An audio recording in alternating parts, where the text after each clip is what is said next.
organize and centralize. We spiritually mobilize. That's if we not organize, you might as well just lose with life. Our people not organize, it's our people who are well divided. And if we well divided, Babylon can do us as they like. Organization is the key to a proper mobilization. Morning stew is the show, forget the people in one apart. Like when we want a strong united front in front of the enemy, or when groove off a hold our reverence and praise the Lord. Whether abroad or in our yard, from radio or the same. Organization is the name, centralization is the game. Even though this is no game, it is a crying shame when the people can't even mobilize in a proper way. So we need to organize and start communicate. Lisa Love set yourself straight, check out the slate upon the plate. Frisco need to organize and start conceptualize and put the plans in motion so we can start to actualize. Organize, organize, we need to organize. Organization is the key to the building of a station. Organize, organize, it's better to organize. To organize it is the key, just like a proper education. Organize, organize, and make we flex wise. Tell the youth them free with faith from wrong and heal Selassie I. Analyze and organize and spiritually mobilize. We need salvation, no need no mansion in the sky. The morning stew, Lisa Love, the groove master, and Mr.Frisco. Big up 96.5, make me fly. Always make the people organize and centralize and strategically mobilize. Element of surprise. I thought we don't know small fries. Watch the rise. Watch Rastafari taking over. Make Babylon turn over. Get run over. Moving with the rover. Organize and centralize. I Selassie.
All right, all aboard. That is it. Today is Thursday. Down the hill we go. Welcome to your morning stew. For today will be edited, splice, cut, paste. I think that Tuesday, like the way we have the new downhill. Down the hill. Mm-hmm. Downhill Thursday. Today's the here we go. What is today? The 4th. 4th. Yeah. The 4th. Mm-hmm. Yeah, but this is how we're gonna hit it, folks. Yeehaw. Wheelie. How you mean? Stunting. Yo, stunting like my daddy. People. Yes. And you know well, we'll be having a condensed version of the morning. Just like that, we're going into the weekend. Yeah. I don't know why they got a meeting on Thursday. I usually Tuesday and I got it. Yeah. Got me all confused. I want to see some old school picture or something. Oh yeah? You're feeling like that? Yes. Top of the morning going on to the New York Knicks. They defeated the Spurs in a very, very good game. Yes, they took you one. Good game. Yes. Fire the Remember, coach. it's the best of 7. Fire the coach. That's what they're gonna do. Well, actually, we hear that Joe Jackson is going to be coming in to coach the Knicks for the next few years. Yes, the man bring the big belt. Yeah. Well, I read you down there with Knicks hat and shirt on. How you mean? I also want to say congratulations to some Belizean gymnasts who went to El Salvador and they brought back 22 medals from the El Salvador Team Challenge. You know, we were going to do a whole lot of things today, but because house meeting with it. Here it is. Okay. Ain't that something? Right, ain't that something? That's the pictures. Where the fella gone? The man got black out? Uh-oh. Yes. It disappeared like magic. It flickers here and there. Yeah. Who's to blame if something should happen? But yeah, alright. Anybody have the names? Of the gymnast? Mm-hmm. Gotta do my research. Yeah. Thought maybe the boy had it, so I never did look it up. But I'll do that. And if I find it, I'll let you know. I know there were some garage games. I don't know what the garage games and What is that? what it. I still don't understand what it truly is, but we had some representation over there in Mexico as well. Oh yeah. In one of the categories, I think we get first and second, if I'm not mistaken. Oh nice. Garage games, you say? Yeah. Oh. Let me see. See, these things happen, but you don't even know. Yes, Mexico's garage games. Nobody's saying nothing. CrossFit competition. It's a CrossFit. I guess it's something like what you call it? What's the name of this something, man, where they have here? Iron Man competition. Maybe that's something like that. I don't know. Where did you go? Yeah, I can't be leaving me all stranded, man. So yeah, 21st edition, and that was held in Merida over the weekend. Delegation from San Pedro represented the country. Beginner, intermediate, RX, masters, and elite. Top of the day to Johan Marin of Next Level Training. Secured first place. Yeah. Okay. Very good. Where did Lisa Love disappear to? Alright. CY, what's going on? So, Milton Cock of WOD Zone in San Pedro got second place. In said intermediate, I'm still not sure what this CrossFit competition looks like. I would figure out something like Iron Man thing. Yeah, I don't know, everybody just fled the scene. Leave me hanging like Michael Jordan. I don't know. What that's it? Put it back again, let me see. Okay, yeah, so these were the fellas, yeah. I'm figuring probably like an Iron Man thing. That's what it's a CrossFit. You got to be good at several things. Probably so. Yeah, clear. So these guys got first and second in intermediate. Not sure who the third place winner was, but there it is. So I mean, yeah, you know, we're doing sports here, there, in little pockets. Yep. Yes, sir.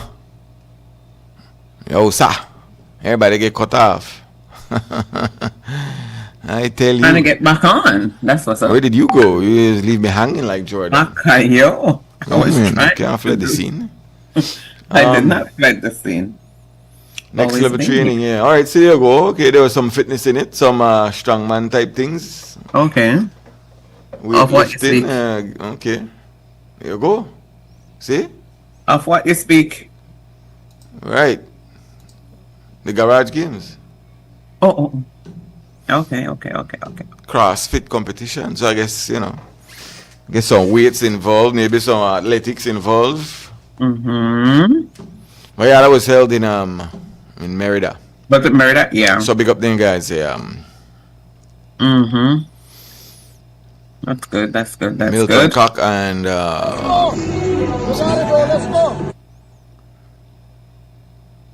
oh, come on. Billy's place in those Johan games? Marin and yeah. All right, so there you go. Okay. First and second for intermediate. Mm. All right, so there was some weightlifting involved. Nice. All right. You know what would be nice? Do your thing. If we would know, when I say we, not just the immediate family members or the circle, would know before, during these events are happening. So, what if I want to go out to where it's happening? Well, whoever around this group know because they were sponsored. Well, that's why. Make it public. Well, What? Make it bigger. We're going on. No, I'm saying different sporting events. Sometimes we have no idea of what's going on. Yeah, well, this is up to the sporting Okay, organization. so there it is, Frisco. yeah. Because I'm seeing it here. Yeah, I'm This seeing is- it I didn't here. even know that they had a garage games, but I guess is what I'm these things happen, and yeah, they need to get in touch, and just put out releases to media houses and let them know, because we want to big up our people. Exactly. You want everybody know. But I don't even know if there's an association for anything like this. What? Thank you, Mr. Quelan. Thank you, good sir. This is this Mexico held this competition. Which Some one is this one? garage games again, What next the level garage? training again. I don't know what all next level training in San Pedro, and there's WOD zone. I'm not sure. I'm pretty sure they probably take part in different types of competition. So we don't have garage games, I believe. So yeah. Per se. But yeah, big up them brethren anyway. First and second, for intermediate. Mm-hmm. Like in a sprint. Few days. And then you said there was the gymnastics, you said? Mm-hmm. All right. Did they go out? Did they place? What's the deal? He Yeah, said they they played- medals from One Salvador. second. Yeah, they got 22 medals. Okay. We got a picture upstairs. Yeah, we showed it earlier. So big up Okay, there, big very up there at good. least then, Yeah. I really wish we had more time, because there's been a lot of talk about the violence and stuff like that.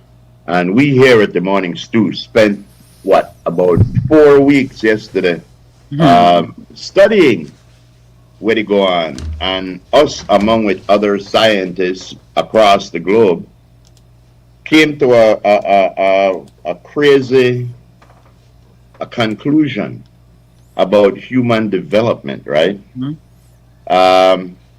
Human beings. If we had the time, we might have seen so in other words, but no, human Do it beings. tomorrow. We can Well, elaborate. then I- the house on the meet I right can't- now. Go through talk. Yeah, I can't keep the thing after all the studies where we did. I can't keep them quiet. Humanity. We were born to be violent. The reason why we stood up when we used to walk on all fours, because science says that you hit 43% harder standing up than on all fours. You hit 229% more powerful holding up and striking down. And if you notice, whenever four-legged animals they fight, they jump on their back leg, because you have more power Power. that Right. way. Mm-hmm. Another thing that they found out, then check the bones and stuff, the skull, our ancestors, and the eyebrow bone, the top they were always big, the jawbone when it's so big, and the cheekbone and the nose. Eventually, as we stood up and things like that, and we made a fight other humans, because there were other kind of humans wrong. They Okay. used to get hit in the face, and the muscles were big. But as we developed and we started getting like shields and armors, the need for one strong eyebrow and nose and thing like that, they said wasn't needed. So we lost those. But Okay. in a MMA right now, do you know where you get hit the most and where break the most? Your Your face. eyebrow, your nose, your jaw, and stuff like that. The same thing that we had big. And we are the only primates that could make one fist where the thumb holding the other four fingers. And the reason why you do that is because, yes, one monkey can do that, the finger too long. No other primates could do it, make one fist, one solid fist. And that causes us to punch harder. Like a monkey punch you, I know. Yeah, well, only we evolved to throw. Well, even though one gorilla more powerful than we, one gorilla could only throw something 20 miles an hour. One baby, where one infant, one 5-year-old kid could throw something 40 miles an hour. One baseball player could throw something 100 miles an hour. Only humans could do that. No other primate, because we developed one spring our shoulder drop so we could do that for hunt and for kill. Then only we have white eyes. All other primates have black eyes. We developed white eyes so we could communicate with each other with eye, like tell the pack, looks up, or then they over there, without saying a word. Only wolf do that, and they travel in a pack. The next thing, we are the slowest of the animals then. But we could catch all of them because the other animals have to stop and pant to catch them breath and stuff like that. So we could just continually run and sweat until they're tired, and eventually we can catch them. Now, this that they want, the dual brain kill switch. Every baby is born with one dual brain kill switch. Science proved this. They said it's two completely violent systems embedded in our body. Oh, yeah? Both they run in our head right now. One of them is the explosive violence. And that's the one when I say, the affective violence that triggered by the amygdala. The amygdala hijack your brain in a millisecond. Your heart rate increase, your adrenaline rush through your system, and all hell breaks loose. The other one is the predatory violence. That's the calm one, where you have a goal, where your heart rate slow. And the only thing keeping those two things in check is the prefrontal lobe. That's the why I'm trying to give you a lobotomy and say you're not good for nothing, because, so the prefrontal lobe, that the only thing keeping that in check. And you know what disable the prefrontal lobe? What? Fatigue, stress, intoxication. Yeah, the prefrontal cortex. A lot of times they try to fight against that, but sometimes they lose. And when where is this information coming from? We studied this. This is coming from science, but this is science. The prefrontal cortex, that's how we control those two violent thing where we got. That's why I see some people when they say, I never believed they would have me do that. Something happened, and the effective violence pop out where the amygdala take over the brain. And but sometimes people get you would get damage. You get maybe a part of your brain damage. There are cases where they say some people born with that part of their brain damage, so they predisposed to violence. And we've seen that people use that as a defense. He's mentally ill. I was born That's why he killed, because he had no control. But the thing is, one other important things that they said, they did a study, and they said that one out of every 6 humans that ever lived was killed by another human. We are the only species that do that. 1 out of every 6 humans that ever lived was killed by another human. And what the initial conclusion was, we were built to be violent. Civilization was developed to contain the violence. That's why people had to make laws. They made laws because the things that we are naturally prone to do are generally illegal. You know, we come from one group where they had like 8 or 9 different human kinds they mingle, they move wrong, and they had to fight and kill one another. So we developed these natural instincts that was good back then, but we're probably dead today. You know, those they think not good. So we develop laws, we develop civilization, and we develop all the things. So the only reason why we say that is because we have to be conscious that all of we don't want ticking time bomb. All of we have the potential to be one explosive problem. So you have to be careful. And I could see when I say that with the Some more than others. yeah. And the way how the science put it, the prefrontal lobe is the door that's keeping the affective and the predatory violence at bay. But when you drink, if you're angry, if you're full of stress, or even if you're just tired, your prefrontal lobe lose that fight, and then one of those violence thing kick in. And the worst one is the predatory violence, because that's the way you calculate how I want to do this, when I want to do this. Okay. Like that, you know. So I mean, it's a tricky thing. When I put up the link, probably tomorrow, so you all could check that out if you don't want. But it's an interesting thing to hear and to watch. Yeah. Speaking of which, you know, see that man with a big gun? Mm-hmm. Oh, that gun nearly bigger than him. Mm-hmm. Was he arrested? Yeah, this happened in March, I heard. This video just circulate. Oh. Yeah, but I heard that this I happened saw in a March. thing with somebody being, I'm not sure if it's the same guy, but somebody was arrested and charged for keeping one of the anything there, assault with a deadly weapon or something, and prohibited okay. firearm. I'm not sure if it's the same guy. I'm not sure either. But Yeah. yo, We don't know. that was a big shiny boys. So yeah, so why all the rage? Somebody Because find out. Okay, Yeah. so what do you do then? Does that person deserve to be a licensed gun holder? No, Don't think so. no, because a gun is not to threaten Exactly. like that. Exactly. One gun is not to threaten nobody like that. One gun is if somebody look for do something to you. You Then, can protect you know. Right. yourself. And anybody Yeah. who brandishes a gun does not deserve a firearm. Yeah. Right. Because true licensed gun holder is a person you will never know Exactly. if that Have person one. is carrying or not, because you should not know. Yeah.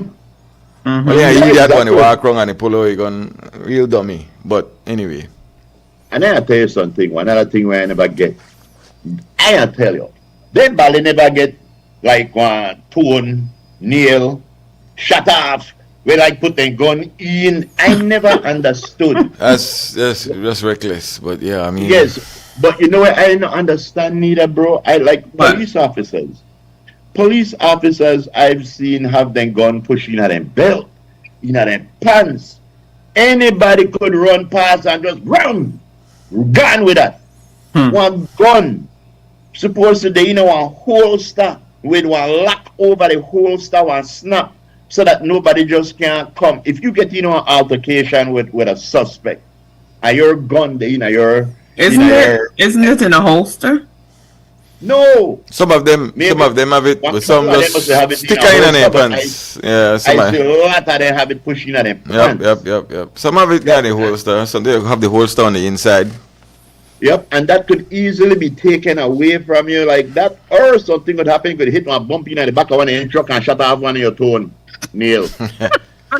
Well, I say some individual probably shot himself over the weekend too, Right here. Wasn't it in the week right here? or in the week. Earlier this week? But why you want to shoot yourself with a gun when a license and bullet where you're not supposed to get? Right, well, I mean, see, somebody don't know how to handle a firearm. First, you have to make sure you unload a firearm if you plan to clean it. Exactly. And maybe that was what he was doing. And some people do clean firearms for a living, you know. Yes. It's a job for some people. Colville want to know, have I ever got licked by a chimp? No, but I did spank a monkey one time. I heard they were No, strong. Colville, yes, I never got licked by a chimp. I know that those animals are strong, but like they say, you and a chimp stand up next to one another, or you and a gorilla. I put one rocky down a hand. The gorilla and the chimp want throw that thing. The chimp must be about 10 feet. The gorilla, I don't know, maybe 20 feet.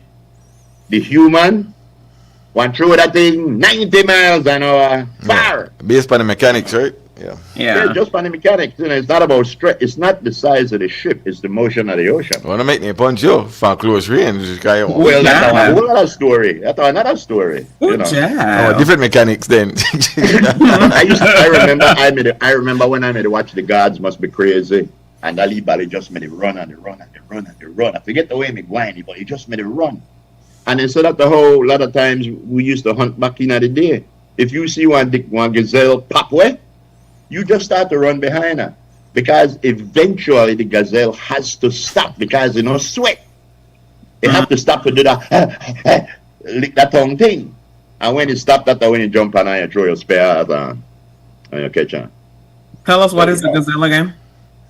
What is a gazelle? One of them, like a deer. Like a deer, yeah. But it's it move. It more exotic. Bouncy, yeah. It bouncy like a bouncy thing. But again, the only reason why we mentioned that is, again, you need to know facts to make decisions. And a lot of people probably don't even realize, you know, and again, this is a weed talk. Science, I put the link. Science prove this. We are all born predisposed to violence. And as long as we know that, maybe we could be more active in trying to curtail it, trying to hold it down. Be aware when your prefrontal cortex, they lose the fight. Because once you lose the fight, you won't know it, just react. Yes. Right. Yeah, exactly. Once your prefrontal cortex lose the fight, that usually a time system and they just go crazy and everybody say, but me never know him like that. Exactly. Me never know he could do that. Oh yes, all of them could. Everybody could. Right. Let me grab this break and then we come back. Yes, we will. Alrighty.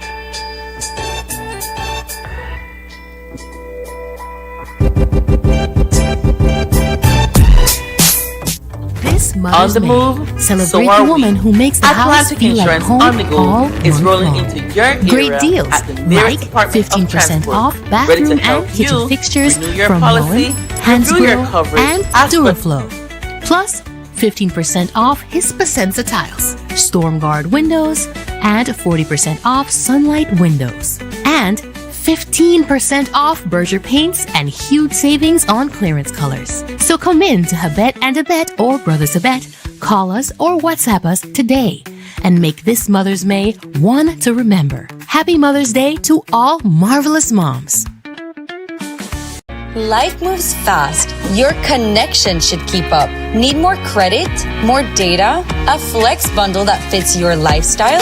With Smart Prepaid, they're a prepaid option for every lifestyle and budget, making it easy to stay connected wherever you are. Because with Smart Prepaid, you can connect on your terms. Purchase credit, data, flex bundles, prepaid plans, and all your favorite prepaid services at any Smart agent, Smart showroom, or simply dial *100# key. No stress, no waiting. Just fast, easy, convenient ways to stay connected every day. Smart Prepaid. Connect on your terms.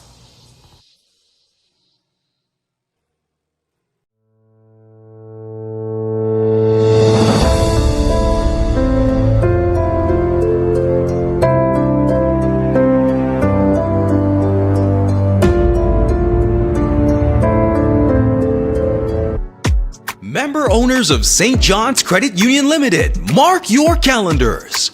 Join us for the 80th Annual General Meeting on Saturday, June 13, 2026 from 9 a.m. to 1 p.m.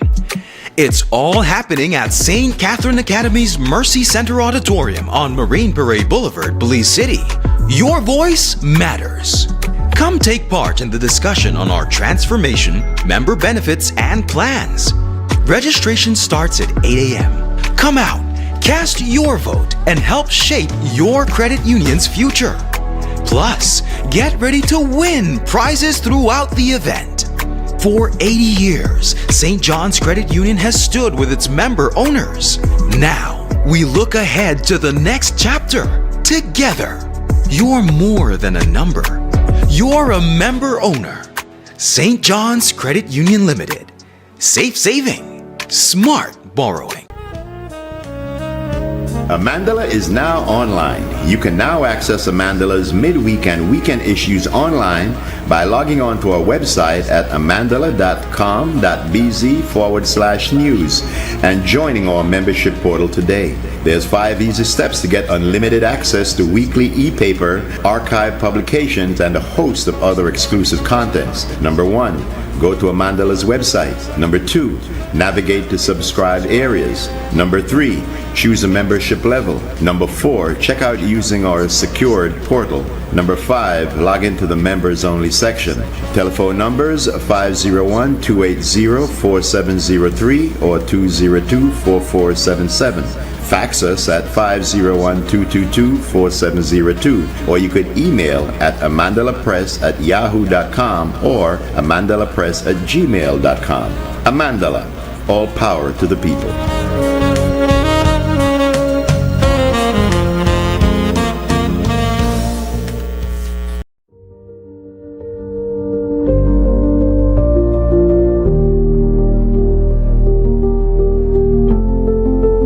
I was in Belmopan, then I used to go do my NHI in Belize. Then I came back home in Palmer, and when I found out that NHI was here, I said, right, that's the perfect thing for me. So I don't have to travel, you know. It's very affordable. That's the main point. And you don't have to wait too long. You know, sometimes you go to hospital, you have to go from the morning, whole day there. So, but you come to the NHI at your clinic, you have access for doctors, you do your blood tests, urine tests, everything. I mean, it's very, very affordable. So if they not take the opportunity, they don't want nothing. The doctors, them, the nurses, oh my, they are so, you could question them. They give you answer to everything, and well, me, I see good result. And I have no complaint with the NHI itself. No complaint.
right, it's 4 minutes after 10, man. We still in the place. Still in the building. Still in, not stealing. Downhill Thursday. Yep. Real win cutters that. Remember that? Big up win cutters. Mm-hmm. Fat win cutters. No win cut. Now cut the win, but you can't cut the steel. I mean, this, yeah. Why? You couldn't bank the curve, you know, got break. God damn, dog. If foot bottom not work. You see the lead door right there? I'm going through the door. Mm-hmm. You missed it, huh? We had one guy like we still got one guy when named Carl. Carl ride a bike about 50 miles an hour come down in front of my house, go up to the corner. But when he get there, he can't make the curve, so he always crash in a Suzette fence. So Carl, instead of slow down, gone up to Suzette and tell him you could keep your gate open. So in case I can't make it, I could go in at the yard. Keep it open for me. Exactly. That is wild. Exactly. Oh, Yesterday evening, I gone and I get 13 black mango. They were a little bit ripe. I cut them up and I put them in a frying pan, saucepan. Come on. Saucepan, I can't like anything. It was a combination for sauce and frying. Right. I put in half cup of sugar, put in a little bit of cornstarch, a little bit of cinnamon, a little bit of salt, and I let it cook. No, it tasted excellent, but because I mean like ripe mangoes, it didn't stay firm. Okay. I put it in the fridge, and when you cut it, it didn't stay firm. That's why I believe they usually make mango cobblers. So you never use cornstarch? He did, but because the mango was already ripe. Well, no, yeah, you may need more cornstarch. Yeah, well, actually, then I got my cornstarch. That's how it works. But what happened? Where I want to try the next time? I tried it already. Herman suggested that I want to try use ton mangoes. When I use a ton mango the last time, when you cut those up, those have the consistency of apples. Okay. Yeah. Usually do green in normally do green upon just turning. Yeah, exactly. Yeah. And when you season that correct, it tastes like one apple pie. But I tell you honestly, I try to do more thing with the ripe mango, see how I could thicken it up, because that thing tastes delicious. I am surprised we not do more things with mango. That Belize, So what maybe a little bit of pie or mango cobbler? A little bit of gelatin or that's what I was thinking. Stabilizer and hold it right once you put it in the fridge. Because if you could keep that firm, so when you slice it, it look like one pie. You get it. Because right now, I tell you, I slice it, I never look like one pie. I said to hell with it, and I start to fuck it. And the thing is. The thing we make it nice, I put it in cracker crust. I never make no pie crust or after I never make none. Because I had an instant gratification. And it tastes nice. Me make a lot of little cups. Cupcake, right? Yeah, like smaller, yeah. Yeah, one. Yeah, that would taste nice. And you know what we got? No, I mean, so that you could hold, right? That yeah. One for you. It's one and done. Yeah, then I have cupcake pans where I have like 36 small cupcake on one pan. Okay. It would be nice like that. That would be nice. Like for, if you have a function and you put on a couple of them, as this. That would be nice. But that they go better than the tilapia ice cream. So, well, July is coming up, so yeah. Yeah. Just putting it out there. Exactly. By July, no mango nowadays. You can freeze them, baby. Stop it. No, by July, mango under July. Yeah, mango will be. Yeah, mango under July because we got mango that can't done. Like they said, at Bush, we got mango for stone dog with. Stone dog. You ain't even got dog. Right? Boy. I had to tell you, I am stopped coming. Today's haul. When you all took a break, this is what I got today. Whatever. Oh man. You see how you go? And I still got this baby here. Shame on you. What you pay for that, fellas? Somebody said there was somebody Somebody was on Facebook. They sell one black mango for 50 cents for one. You got to be out your goddamn mind. You crazy? What a key. One black mango. Right now, For and 50 you know, cents. one of the things I like about black mango Are you is kidding the me? smell. You can Frisco? smell that black mango, boy. But a key has so much you pay for a mango. No, I talk about one black mango. Dude, they think It they're no rotten matter killing. what, it no matter what race the mango is. One of our listeners Saying said a next black time, mango. blend the mangoes. Yeah, that's true. You could blend the mango. Like I said, we're only trying it now. I wouldn't want mango And- puree. No, I'm not thinking mango puree. Yeah. No, I don't think you mean like blend the mangoes. I think you mean like just mix like turn and ripe and different things like that. Oh, okay. Our mind went to the blender. Yeah, you Well, gotta I fit that tell you. in there. Mango shake, nice. We make mango shake already. I don't know if I want that. What least if you know what happened? You know, think that hairy mango and I know everything where I don't like the hairy mango neither cause the hair get in your teeth. But where I say is if you take the mango and you blend it, you blend it, then you strain it so that all of the hair or whatever would come out. That's a delicious smoothie, you know. Well, it depends on what kind of mango you get, because like the one released at a show, no have hair, so it's only pulp, so you want the whole deal, like wholly feel. Yeah, well, I can tell you, Unless you got a hairy bank for the hairy mango. yes, man. But mango nice. Yes, it is nice. It's delicious. Of course. Mangoes are 50 delicious. cents for a black mango. I And mean, pineapple, mango tree in mango. every other yard. I don't know where we get sort of Belize, boy. Somebody So why you literally put mango up on Facebook for 50 cents for one black mango. Was it a pretty black mango? And like, boy, we really, you see what part I that like is, when you travel that is some- greed now. That is like, they're like, Yeah. okay, that's When you travel- ridiculous. When you have to travel the highways, bro, because You know much travel the mango highways, spoil every year? You know much mango get I on the show? know. You would see they have one at front at different houses. Correct, you just got it there. Take your yeah, one. and they have one Put a little donation. Yeah, and they tell you $1 a pile, and you just go and take your pile. Piles And of get mango. out. You want to say And one $1. black mango, one Understand. black mango that is the smallest mango we could find, but the most abundant. 50 cents. I like, boy, yeah, we really got to the dogs for real. Like, yo, if people don't know better, You reckon they have started to sell lettuce by the leaf? I swear to God. Yeah, they tell you, people don't have Don't no even mercy. go there. Don't give them no idea. Like, yo, how greedy you could be when you want 50 cents for your black. I mean, you could ask for anything. You could ask $10 if you want, but I mean, that's the mindset, right? Like, mango? Right. Mango is the most Yeah, abundant thing right I now. believe. Then the kind of thing should be illegal for the tribe to things like that because Well, look, See what you a want bag to of that mango for baby. $1. Just carry it, please, because, yo. I beg you. Who give a person there a bucket of mango and want to make 50 cents per one like the lime? Mango, they're not lime. Cents a one. yeah. One of our listeners said that things to get so rush they and start to sell carrots and cucumber by the inch instead of by Yeah, I don't believe so. Yes. Yo, I not wouldn't surprise me at this point anymore.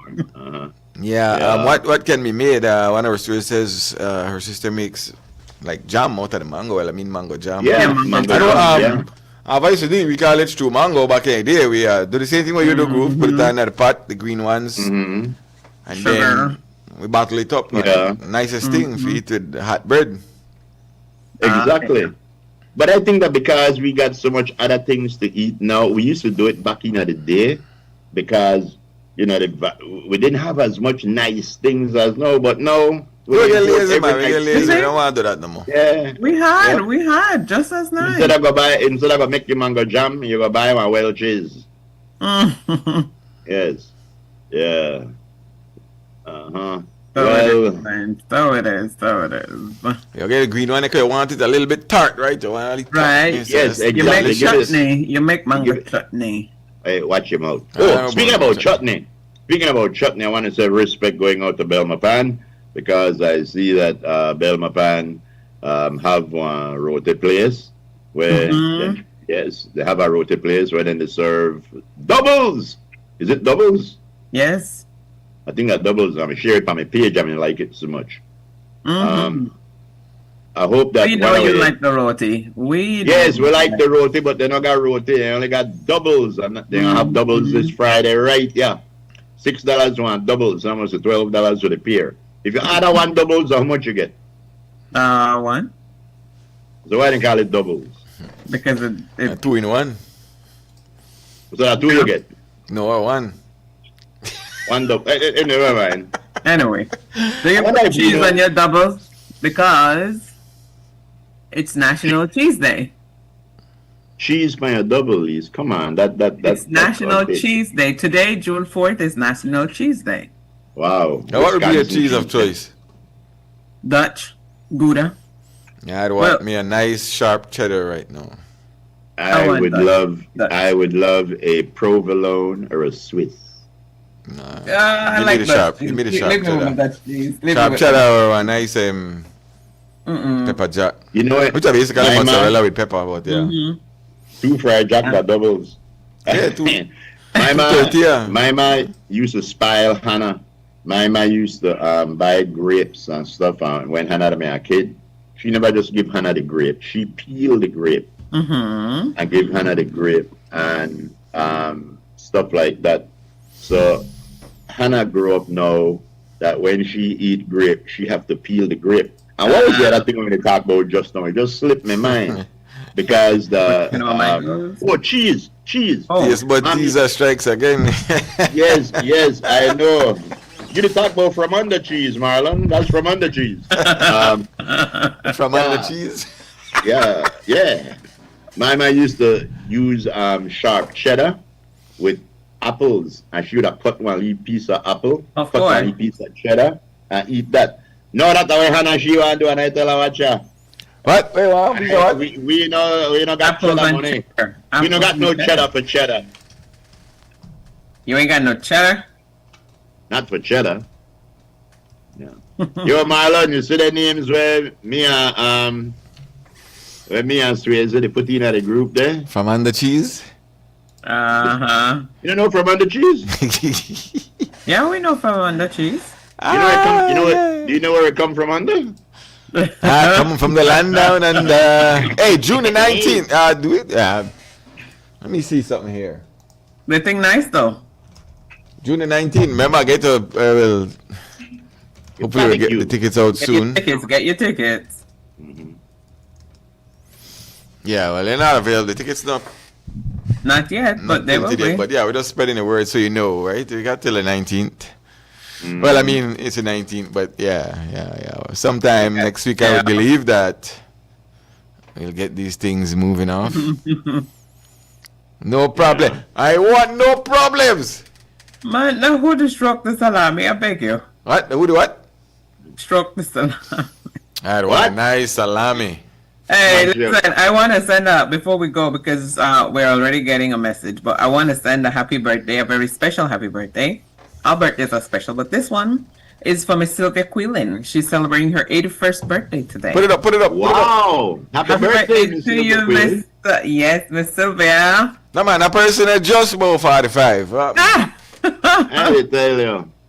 So this is Marlon's mom, Marlon, Sean, and everybody else's mom. So happy birthday.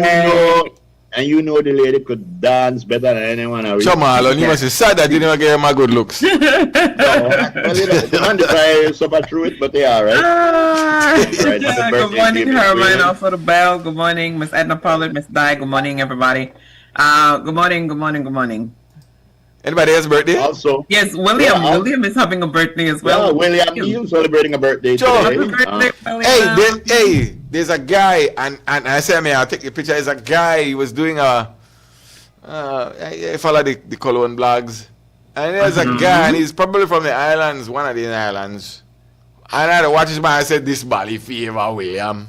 I had to look good. This is not William. They don't have Cologne blog. I like, no, they don't have why this bally fever, William. Beard and everything. Here is a picture. Here is a picture of William. The ball after the doctor fly by it up and a big dump. Yes. Happy birthday to you. He was like laughing. He was laughing, man. I'm gonna laugh. That one cry. I ain't my finger. They want you big dump. Who else we got up there, Mr. Harlan, before they start? That is, hey, Miss Sharon Marie Lewis. Long also time no celebrated see. birthday. Yes, That's right. happy birthday, Happy birthday to Sharon. you, Miss Shar, looking as beautiful as ever, coming to you from all your friends and family. Yes. That's right. Yeah, she Is can do there it. another? Who's that? Yes, this is There is Patricia another. Gillett. Yeah, happy birthday, Patty, coming to you from everyone who loves Happy you. birthday. Yes, that's a very nice, that's my cousin. Happy birthday. Cool, Uh, brother. and this is the lovely and morning. talented Mr. Brent Hamilton Sr. Sure. Happy birthday. Yes, happy birthday Yes, to you. Brent Brent. is having a birthday today. Happy birthday, Brent. No worry about The wife nothing. and family with love. You guys say they make one big meal for you. I know I have to do nothing all week. Ooh, child. Carl, you gonna tell her that to me quickly, sir. Yes. All right. Very good. But it Child. looks like the house meeting is about to start. Yeah, it hasn't started as yet, so yeah, this thing could go. Okay. This thing could do about 10 minutes, 15 minutes. So. I tell you. Yeah, they just pull up a page. Yeah. Then they're in the house meeting right now. They say, but wait, the Thursday. The meeting are usually Tuesday. No man, the Thursday now. Yes. Also, kind of Friday. Mostly Friday. The Senate meet on Tuesday. Sometimes it's Friday. Well, whenever Want the us to host get the weather before we leave? what? The You think we weather? could hit that? You could do the weather. All right. Ladies and gentlemen, we have Miss Francesca Japani, but her friends call her Fran. Ladies and gentlemen, Fran Japani. Yes. Fran Japan. For those of you non-botanists, that is a flower. Yes. It's Yeah, a he's flower. like, I don't know what the hell you're talking about. My mind gone somewhere else. Oh, What no. you say there? No, What is no, that bring bad it back. It's style? a flower. What's this and bad I style? mean, think about Pani. So, no. You know, whether it says a moderate east to southeast, the airflow prevails. Oh, child. Ooh. In our forecast, sunny skies today with a few cloudy spells. Tonight, skies will be partly cloudy. Showers or thunderstorms will be isolated except for the south, where a few more can be expected late at night and early. Expected late at night and early morning. Okay, forecaster. Winds blowing east southeast at 10 to 20 knots. The sea state is moderate. Waves beyond the reef 4 to 6 feet. Temperatures for today on the coast 89 degrees Fahrenheit. Inland areas deep -1. 95 degrees, you're missing. Wee. Real hot. Oh, yeah, while I do my thing. Watch out. Yeah. Remix. Oh, yeah. In the hills, it's 82 degrees Fahrenheit, and this is your tropical outlook. Tropical cyclone formation is not expected over our region during the next 48 hours. I appreciate this being inserted in the weather, by the way, forecast. Where that? Sitting out. Where that? The What? tropical weather outlook. Oh, very good. We don't wait for something to happen for us to start highlighting. Let's do it now and keep at it. So thank you guys so much. This is new, okay? For this year. So right now we're experiencing a low tide. High tide comes in at 11:53 this morning. Another low is on schedule at 7:35 later on this evening. Right, Sunset so- today at 24 minutes past the hour of 6 o'clock. oh child. And you know the moon rose at 8:43 this morning? Joe, I lie. It set at 8:43 this morning because it rose. But You know that- tonight is gonna come up at just after 10 p.m. at 6 minutes after. Yeah. And did you you know know that they what? disconnect? Tell Did me. you know that they disconnected somebody rare for $6.79? Yeah, so Yeah, man. what, water, like, I don't know that. I mean that. I mean think of a rare. Guys, the No, a rare disconnection is was not a for rare. Oh, a rare. I'm sorry. Oh, sorry. All right, in our outlook, this is through to Friday night is for similar weather conditions to prevail. Catherine Cumberbatch is our forecaster, and that's your weather. Thank you very much, Miss Catherine Cumberbatch and Fran Japani for that very, very interesting Hey. weather. Colville, behave yourself. That I never way I say know want to do. Colville, they're right on today. Yes, that I never way say me want to do with the salami. Behave. Now, ladies and gentlemen, this is Mr. Tickle, Eustace Tickle. The man don't like the name Eustace at all, so he just call him Tess. Ladies and gentlemen, testicle. Tess Tickle. Well, I want to say what she said because we're going to hit it over to the special sitting of the House of Representatives happening today. Okay. It's a damn shame that you get cut out for $6 and then have to pay $25. Have to pay That's $25. predatory. Yeah, that's what this about. Shouldn't there be a limit? Shouldn't there be a predatory. limit to That's- say if you're 25? These are the and- things that I need to discuss. and over, then you get disconnected. I mean, for $6. No, sir. Oh, That's the unfairness, and that's where hey, calm down, Papa. That's where Yes. the unfairness comes in. And instead of prayers, we're not dead fan of prayers. yes. Behave yourself, Harlan, because we're going to cut you off right now. Calm down. I'll go Go for ahead, yourself. Lee. You mean do good all the while. Calm down. All right. Go ahead, Lee. Quick. Oh yeah, we gotta go, guys. Thank you so much for staying with us. Abbreviated version. We told you that. Just stay safe, enjoy. Thanks to all of our stewards at home and abroad. We love you all so much. Take care. Please enjoy your Thursday. Keep yourself hydrated and where possible in the shade. Thank you. The shade. We love you all. Ayoya. See you tomorrow. Harlan, you did at 35. You got tomorrow to get to 15. Tomorrow. Yeah, come on. I get rambunctious wrong, yeah? Yeah, they tell you all. Ayo. Ayo. Yo, yeah.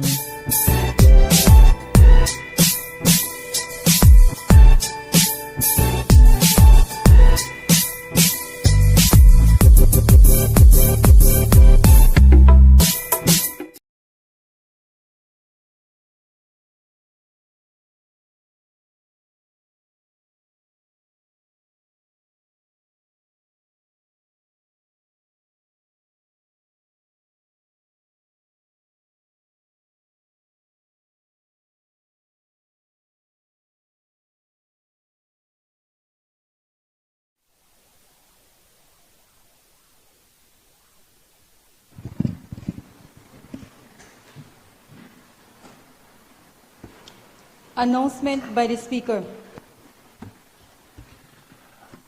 Honorable members, in accordance with Standing Order 84-1, I have been informed that notices of absence have been received from Honorable Valerie Woods, Speaker of the House, Honorable Ramon Cervantes, Member from Orange Walk North, Honorable Abner Andre Perez, Member from Belize Rural South, who is on duty leave, Honorable Francis Fonseca, Member of Freetown, Honorable Jose Abelardo May, Member of Orange Walk South, and Honorable Miguel Guerra, Member for Kaya West.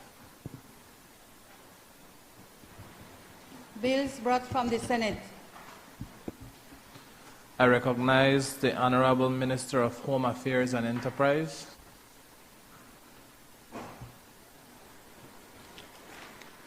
Mr. Speaker, I rise to move that in accordance with Standing Order 60, the House do now consider the Senate amendments. Honorable members, the question is that the House do consider the Senate amendments. All those in favor, kindly say aye. Aye. Those against, kindly say no. I think the ayes have it. Amendments agreed by the Senate on the 27th of April 2026 on the DNA Bill 2025. Class 22, Class 28, and Class 42. Honorable members, the question is that the amendments as proposed by the Senate to the Bill 2026 on the 27th April 2026 be accepted. All those in favor, kindly say aye. Aye. Those against, kindly say no. I think the ayes have it. I recognize the Honorable Minister of Sustainable Development, Climate Change and Sustainable Development.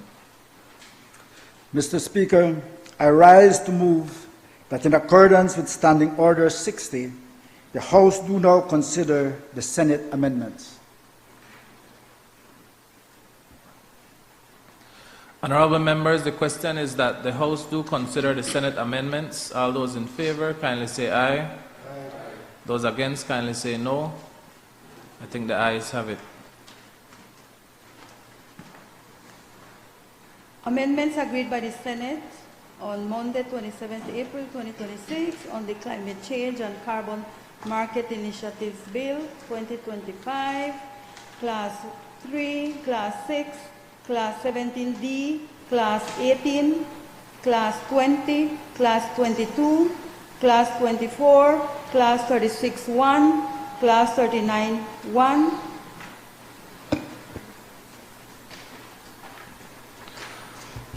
Honorable members, the question is that the amendments as proposed by the Senate to the Climate Change and Carbon Market Initiatives Bill 2026 on the 27th of April, 2026 be accepted. All those in favor, kindly say aye. Aye.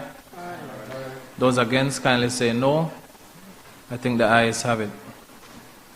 Papers. I recognize the Honorable Minister of Agriculture, Food Security and New Growth Enterprise.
Honorable members, those papers are ordered to lie on the table. I recognize the Honorable Minister of Public Utilities, Energy and Logistics.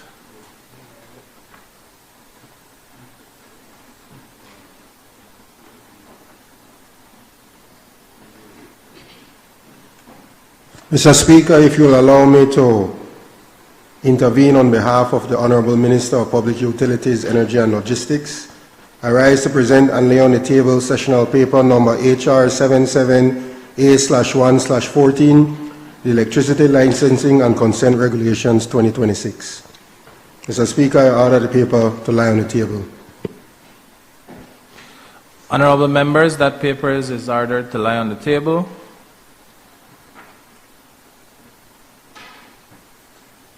Presentation of reports from select committees.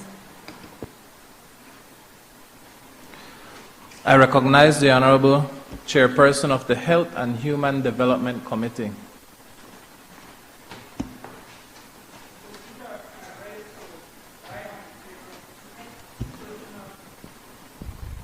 Sessional papers number HR 78/1/14, report from the Health and Human Development Committee on the National Health Insurance Authority Bill 2026, and number HR 79/14, report from the Health and Human Development Committee on the Domestic and Intimate Partner Violence Prohibition Bill 2026. Honorable members, those reports are ordered to lie on the table. I recognize the Honorable Chairperson of the Constitution and Foreign Affairs Committee. Good morning, Mr. Speaker.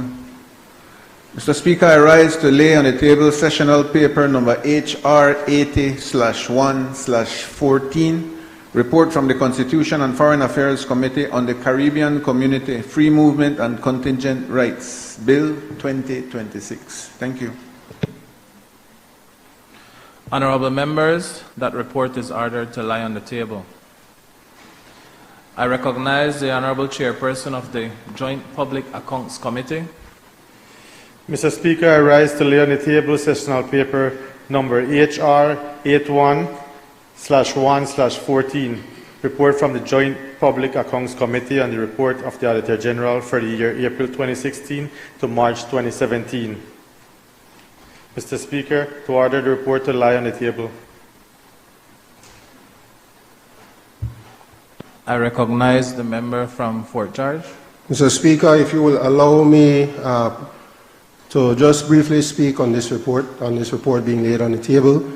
First of all, I'd like to commend the member from Queen Square for laying this report on the table and the work of the Joint PAC team.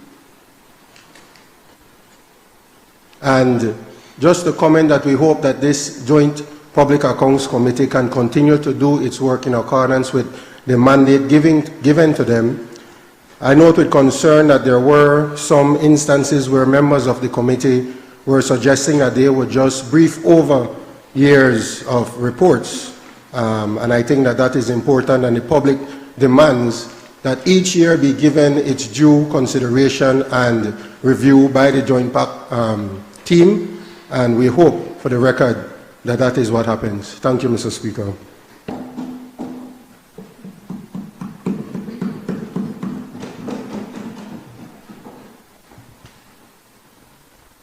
Honorable members, that report is ordered to lie on the table.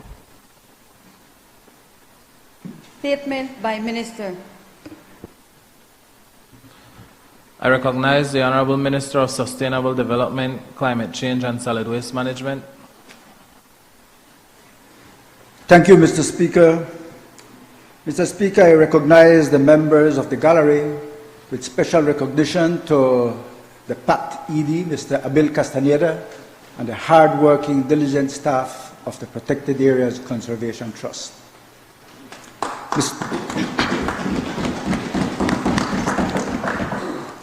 Mr. Speaker, I rise not only as the Minister responsible for sustainable development and the environment, I rise today as a proud Belizean in this honorable House to share with you one of the most exemplary Belizean-made success stories, that is the Protected Areas Conservation Trust, PACT. It was in January of 1995 that the PACT Act number 15 of 1995 was passed in this Honorable National Assembly. By enacting the PACT Act, Belize reaffirmed its choice of what kind of relationship it wanted to see between economic development and its natural heritage. Mr. Speaker, I believe that we made the right choice.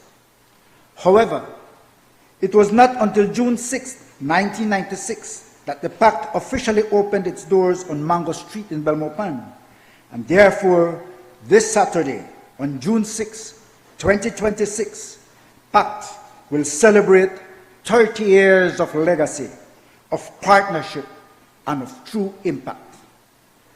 Mr. Speaker, it was in 1997 that PACT conducted its first grant cycle, and since then, PACT has invested over $55 million directly into the National Protected Areas System.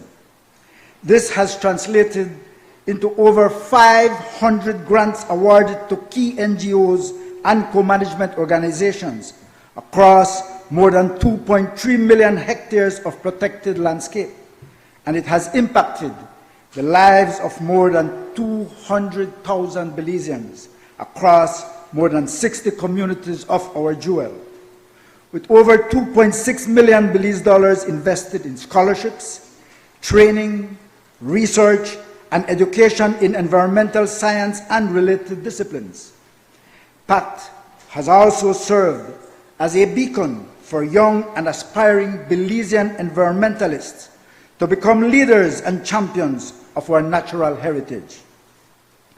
But numbers only tell part of the story. The full story of PACT is the story of the ranger who now patrols with a drone, extending their eyes across forest landscapes and seascapes that were once impossible to monitor. It is the story of the park manager who now works from a management plan, a document that may not have existed before PACT invested in it. It is the story of the young Belizean who went to university with PACT's support and came back to manage the very protected area they grew up beside. Today, Mr. Speaker, PACT also serves as the only Belizean entity triple accredited to the Green Climate Fund, the Adaptation Fund, and the Fund for Loss and Damage. It has, under its climate portfolio, mobilized over 36 million Belize dollars with a further 140 million in pipeline to support the existential work that the government of Belize continues to pursue to ensure climate resilience of our economy, of our environment, and certainly of our people. Just in the last 5.5 years of this Briceño administration, we have mobilized an unprecedented $12 million in conservation finance and $28 million in climate finance. Mr. Speaker, I therefore wish to congratulate and thank all those pioneers, partners, and champions that have worked with PAC since 1996 for their stewardship and for their commitment to sustainable development. To all our co-managers and their teams of scientists, rangers, and administrative staff, to our key government agencies such as the Forest Department, the Fisheries Department, and the National Biodiversity Office, to our indigenous organizations, community-based organizations, to the fishing cooperatives, universities, private protected area managers, and to the countless conservation heroes that have and continue to protect Belize's environmental treasure. I thank you on behalf of the people of the government of Belize. Mr. Speaker, I also wish to acknowledge our Honorable Prime Minister, who in his capacity as Minister responsible for the environment during PAC's formative years played an important role in shaping this institution. I also wish to recognize all those who have served on PAC's Board of Directors since 1996, including during my tenure as Minister, my former CEO, Dr. Kenrick Williams, and on the current board under the leadership of Chairperson CEO Milagro Matos. Mr. Speaker, I also pay tribute to all past executive directors, beginning with the first executive director, the late Mr. Humberto Paredes, and including a list of distinguished individuals such as our very Speaker of the House, the Honorable Valerie Woods, who raised the bar for the trust during her tenure. And importantly, Mr. Speaker, I recognize every past and present member of staff whose dedication, professionalism, and commitment have strengthened PAC's mission through the years. On behalf of this nation, we thank you for your service and unwavering commitment to sustainable development. As PAC celebrates 30 years of impact, we look ahead with confidence to the next 30 years, continued progress, resilience, innovation, and environmental stewardship for Belize. PAC continues to be not only a beacon of hope for inclusive conservation, but a leader in the region as an environmental trust fund that channels millions into the environment and empowers vulnerable communities to build climate resilience. Mr. Speaker, I end with this quote by John Paul II that reads, "The earth will not continue to offer its harvest except with faithful stewardship. We cannot say that we love the land and then take steps to destroy it for future generations." I thank you.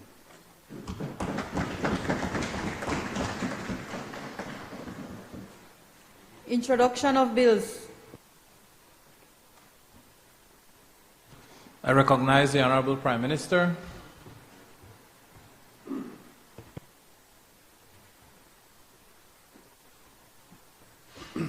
Mr. Speaker, as I start, I just want to commend the Minister of Sustainable Development and his presentation, what he did about PAC. And whenever that comes up, you know, PAC brings me great memories. I spent 9 years, it's actual formative years, myself and Madam Speaker Valerie Woods. When we were just elected in 1998, it was just at the inception. And there was nothing much yet because we were just trying to set it up.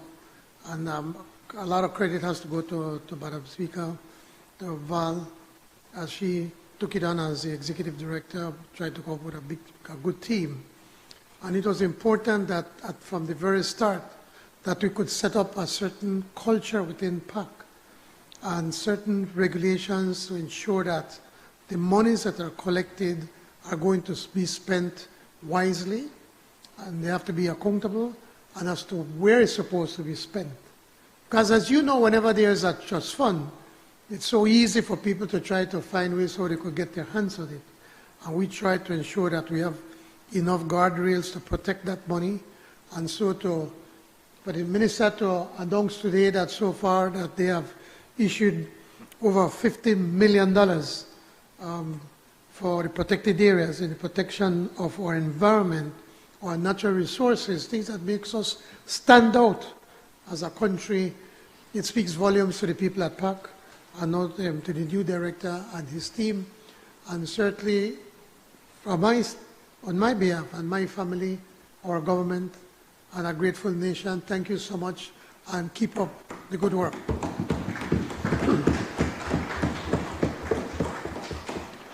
Now, Mr. Speaker, this is the Development Finance Corporation Amendment Bill 2026. I rise to introduce a bill for an act to amend the Development Finance Corporation Act, Chapter 279 of the Substantive Laws of Belize, Revised Edition 2020, to rename the Development Finance Corporation and to provide for matters connected therewith or incidental to. Mr. Speaker, I know a lot of people are wondering why is it that we want to change the name. It's really a straightforward amendment that we're doing. All we're doing is to amend it, to change the name from the DFC to a name as the Development Bank of Belize. So from the Development Finance Corporation to the Development Bank of Belize. Because over the years, that's the role that that the DFC has taken over, the role of as a development bank. We are convinced that, that this would be a positive move, because we need to really align with the legal identity of the corporation, which is currently under statutory obligations. Now, Mr. Speaker, we have expanded the DFC's powers and accredited instruments so that with the change, they will align more closely with that of a bank, more specifically, a development bank. That's what's key here. This is not just a regular bank like Heritage Bank or Belize Bank or Atlantic Bank. It is a development bank, a bank that's there to help the development of this country. And as such, its clients will appreciate that they know, people know what a bank is, what services they provide, and how they are managed. In renaming the DFC to the Development Bank of Belize, we will be rebranding and modernizing the DFC. We'll align this institution with other regional banks like the Development Bank of Jamaica, and we are confident that it will better reposition the DFC, build confidence, and modernize this institution. I believe this is something that all of us can and should support. This recommendation, this paper and bill has the recommendation of the Cabinet, and I urge support from both sides. Thank you, Mr. Speaker.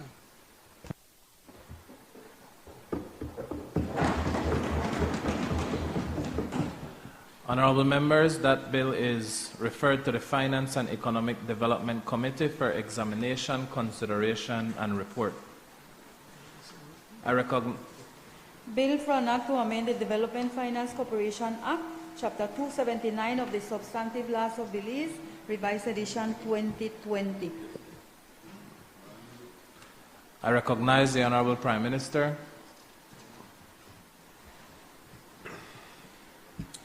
Okay, Mr. Speaker, this is the National Security Council Amendment Bill 2026. I rise to introduce a bill for an act to amend the National Security Council Act, number 15 of 2024, to provide for the mandatory security vetting of staff and other persons with access to sensitive information, to provide for the making of regulations in respect to security vetting, and to provide for matters connected therewith or incidental to. Mr. Speaker, Belize is under constant threat, both internally and externally, from criminals in particular.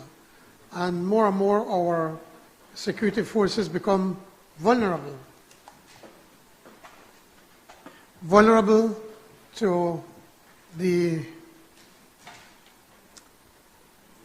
be able to the issue of corruption, that these people that are coming into Belize, and even locals now, or gangs that some of the one or two of the gangs that we're dealing with in Belize are no longer the ones that were in a street corner. These people now have lots of money, and they have some serious guns with them, and they pay for security, for information. And now, as we have been beefing up the National Security Directorate under the National Security Council, which is directly under my charge. And we've been doing quite a lot of work, and I must commend Ambassador Oliver Del Cid, who is heading that and has been modernizing, and he's here right here with us, and modernizing this institution, getting a lot of training, getting assistance, getting help from all over to ensure that we can have a top-notch Security Council, and to be able to see how we can fight off these elements. So as I said, the corruption among security services undermines the work of all other partner agencies. And as security threats become more complex, Belize's security services require a more robust legal framework to ensure the integrity of their personnel. So the proposed legislative amendment is to require stringent vetting, including polygraphing of the National Defense Directorate. It is the first of its kind in Belize and underscores the commitment of this administration to root out corruption that ignores, facilitates, and at times actively supports criminal activity, including drugs and weapons trafficking.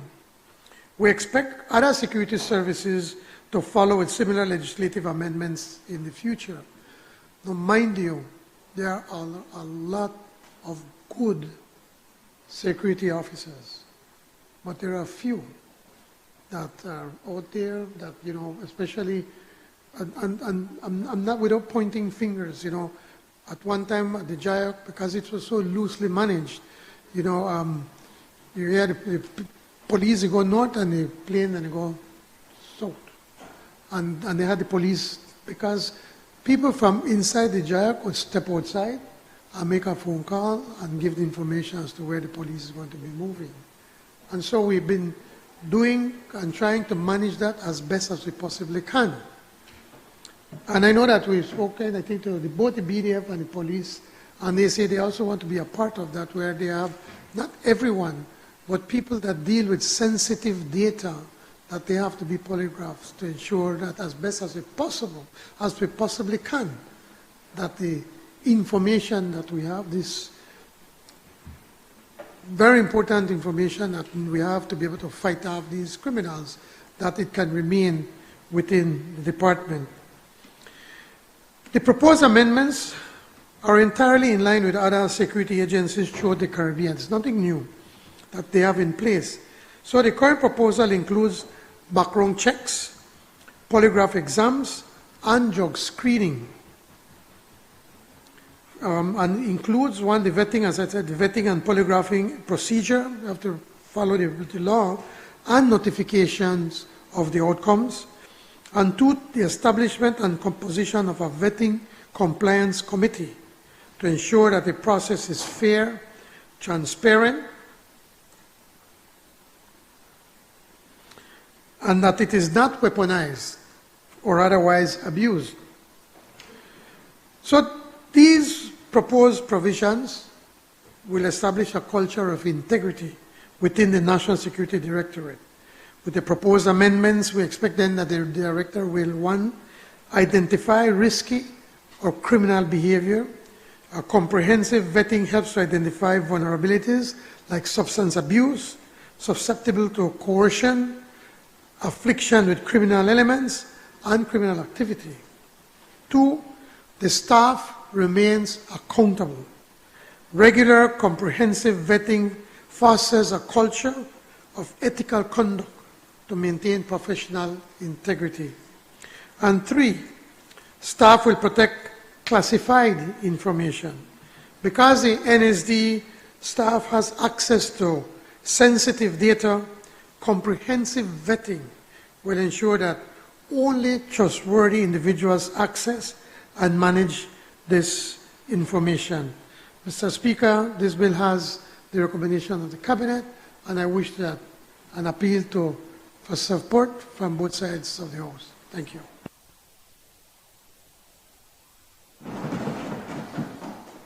Honorable members, that bill is referred to the National Security and Immigration Committee for examination, consideration, and report.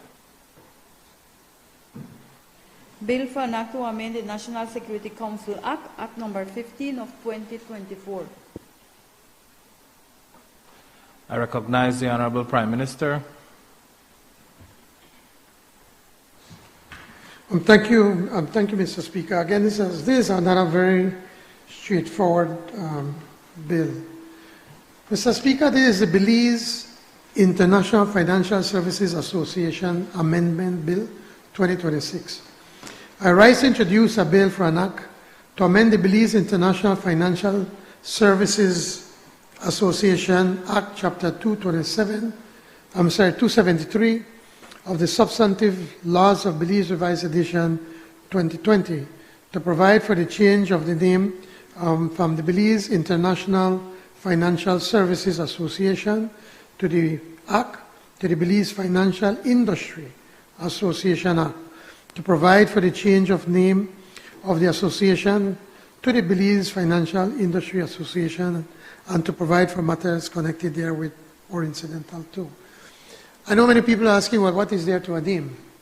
Well, what has happened is that the international financial industry over the years have gotten gives some a little bad vibes or bad connotation in many instances, that a lot of criminals or drug traffickers or people that wanted to hide money used to use offshore companies per se.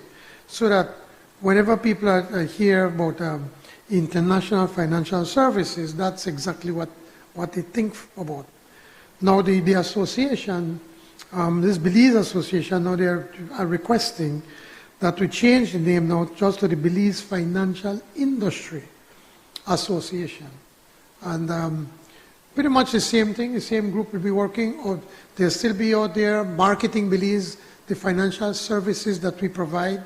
And if you can remember, Honorable Leader of the Opposition and Honorable Member from Corozal North, it's during your government that we passed the law that was outlawing the offshore industry. Remember, and so we had to get rid of that, and then even whereby the taxation that you provide onshore, the tax that you provide offshore must be the same as the tax that you provide onshore, to be able to level the playing field.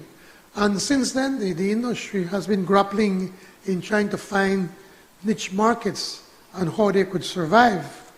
And so they have been doing, I think, a pretty good job so far. And they're starting to see growth in that industry once again, now that they're finding the ways, the changes, the legislative changes that we have done, now that we have also been certified by the Financial Action Task Force. We're probably one of 20 countries in the world. And so that was done all under us. And with the support of the opposition, because they supported us in most of the the slew of pieces of legislation that we had to bring.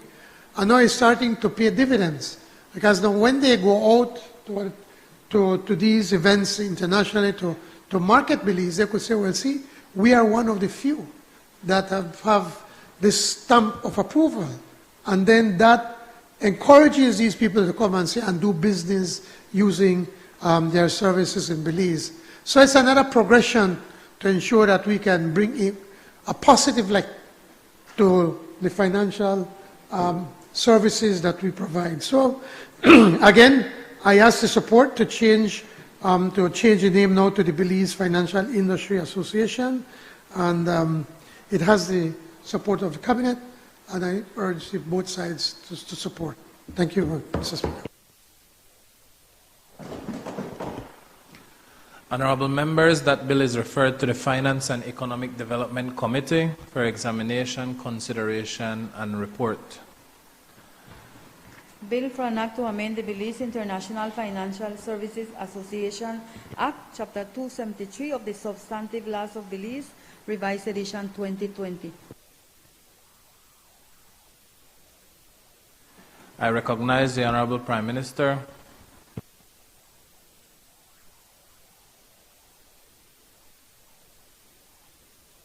Mr. Speaker, this is the Belize Electricity Investment Bill 2026. I rise to introduce a bill for an act to authorize and give effect for a preference share subscription deed for the acquisition by the government of Belize of 8,138,020 convertible redeemable preference shares in Belize Electricity Limited to charge the Consolidated Revenue Fund with and authorize the payment of the purchase therefrom, to authorize the Financial Secretary to pay the purchase price for the subscription, and to provide for matters connected therewith or incidental to. Mr. Speaker, I know that we all recognize the importance of security energy for the Belizean people. So, by way of explanation, of explaining this investment bill, let me say this. The Belize Electricity Investment Bill of 2026 seeks to provide a legal authority for the government of Belize to acquire a significant equity interest in Belize on BL through the purchase of these 8,138,020 convertible redeemable preference shares. This bill seeks the authorization of government to buy these shares with funds from the Consolidated Revenue Fund. Under the proposed transaction, the government will purchase preferred shares at a rate of $9 per share, consisting of par value of $2 and a pre-share premium of $7. We plan to purchase approximately $73 million of shares. What this bill will do then is to authorize the Financial Secretary to make these payments on behalf of government. This kind of transaction is called a subscription deed, Mr. Speaker. The subscription deed establishes conditions that must be satisfied before the transaction can be completed. So the government must ensure all required legislative approvals, whilst BEL must provide the necessary offering memorandum, audited financial statements, regulatory approvals, and other disclosure documents required under Belize's securities legislation. Completion of the transaction can only occur after these conditions have been fulfilled. Mr. Speaker, strategically, the bill represents another step in the government's broader policy objective of increasing national ownership and influence within Belize's electricity sector. By investing approximately 73 million Belize dollars into BEL, the government strengthens its position as a major shareholder or stakeholder in the country's principal electricity utility, while potentially benefiting from future dividends, incomes, and capital appreciation. In summary, the bill authorizes a major public investment in BEL. Government would acquire convertible preference shares. Approving this provides a legal framework for funding the transaction. Approving it also establishes the rights and obligations of both parties and supports the government's long-term strategy of enhancing national participation in Belize's energy sector while protecting public funds through a structured investment arrangement. I look forward to the support of all members of this Honorable House as we work to improve our energy efficiency and independence. This bill has the support of the Cabinet. Thank you, Mr. Speaker.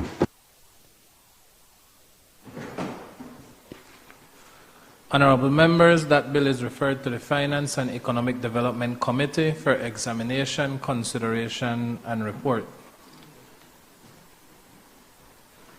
Bill for an act to authorize and give effect to a preference share subscription deed for the acquisition by the Government of Belize of 813,802 convertible redeemable preference shares in Belize Electricity Limited, to charge the Consolidation Revenue Fund with and authorize the payment for the purchase price therefrom, to authorize the Financial Secretary to pay the purchase price for the acquisition, and to provide for matters connected therewith or incidental thereto. I recognize the Honorable Prime Minister.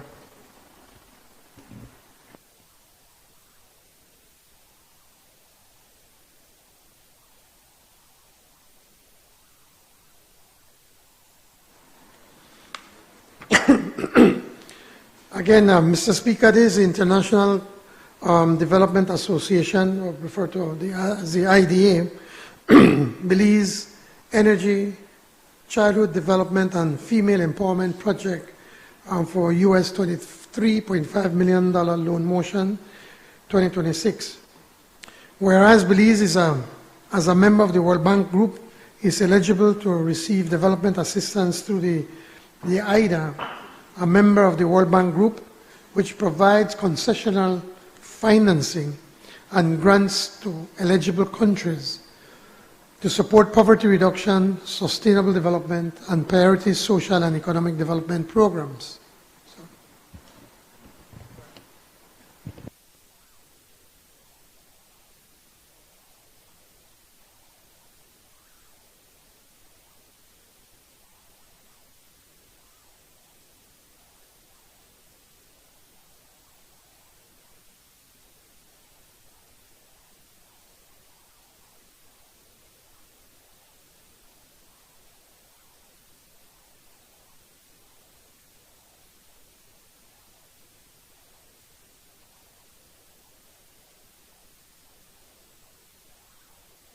I recognize the Honorable Prime Minister for Bill number 5.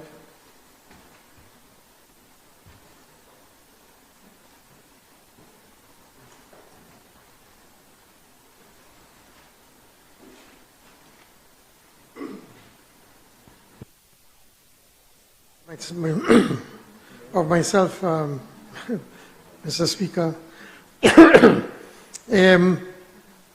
Mr. Speaker, this is the Geographical Indications Bill 2026. I rise to introduce a bill for an act to provide for the registration and protection of the geographical indications and to provide for matters connected herewith or incidental to. Now, this bill has the recommendation of the Cabinet, but just as an explanation, very straightforward, trying to do something quite innovative here.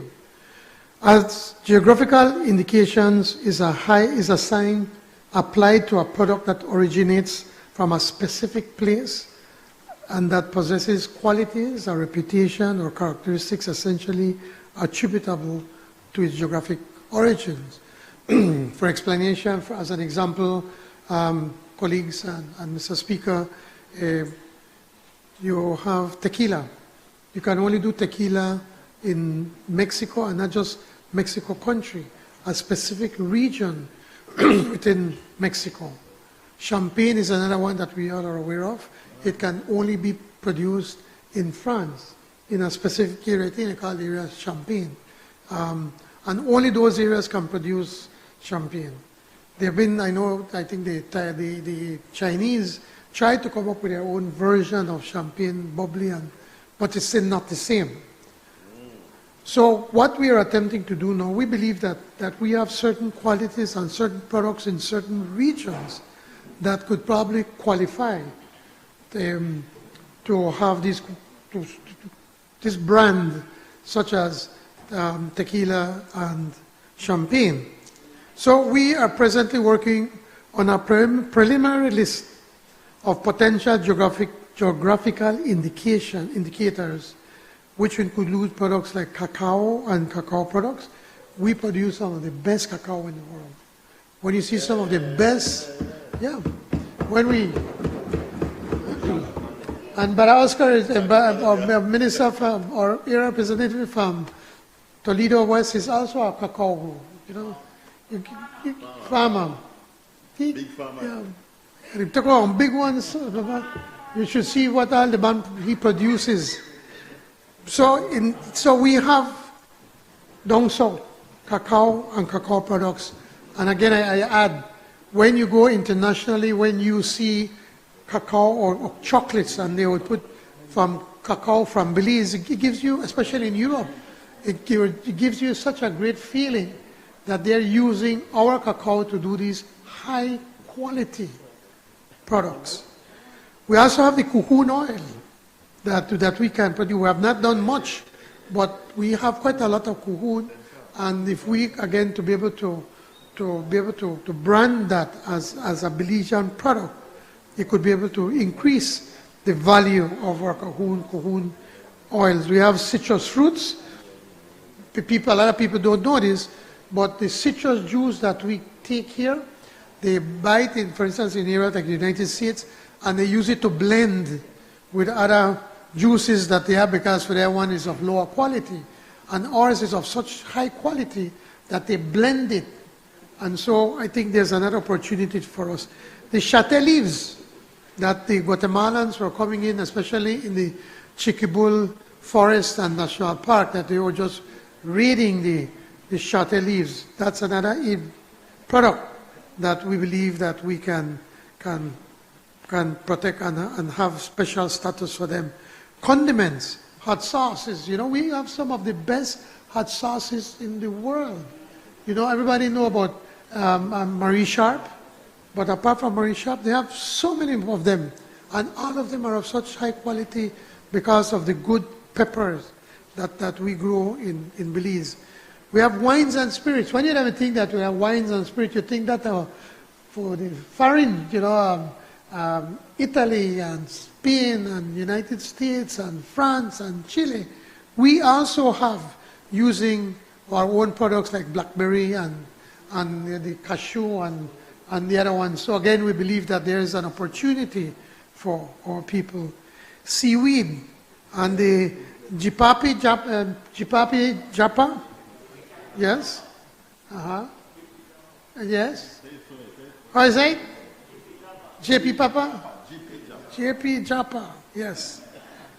Turmeric. As it is, the other day I spoke to the lady down south, and she called me, and very excitedly, because now a major retailer in the United States now prepared to buy her turmeric products. And these are just some of the products that we're looking at, that we could probably see if we can get a special category or classification for these products, that then they must be done and sold here using the Belize brand. So the primary rationale for conferring legal protection on GIS is to prohibit unauthorized use by persons outside of this defined defined geographical area, or by producers who fail to meet the required quality and standards, thereby safeguarding consumers and producers alike. To date, GIS are protected under the Belize Trademarks Act. However, this protection is done through the registration of these GIS as certification marks, which is inadequate. It's an inadequate protection for compliance with the CARIFORUM EU and UK EPA.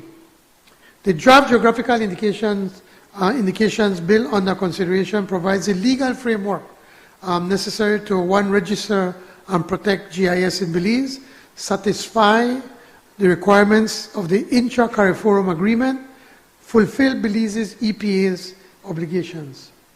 So in doing so, one, we'll be safeguarding Belizean products, which would be a robust geographical indications GI framework, which would provide Belize a stronger legal protection for its unique products. Two, expand fiscal and trade opportunities. In addition to protecting Belizean producers, a GI framework would also allow for foreign GIs to be registered in Belize. And three, driving rural development and job creation. A lot of this is done in the rural areas, and for too long we have ignored the rural areas, and this is one way we can give special attention and allow the rural people to get not only quality, but to be paid well for their products. And there are also so many other advantages that we can get of this. Again, Mr. Speaker, this is in keeping with what we've been saying, that our government, under Plan Belize 2.0, we are future focused. And I'm looking forward to the support of this bill by all members of this honorable House. Thank you, Mr. Speaker.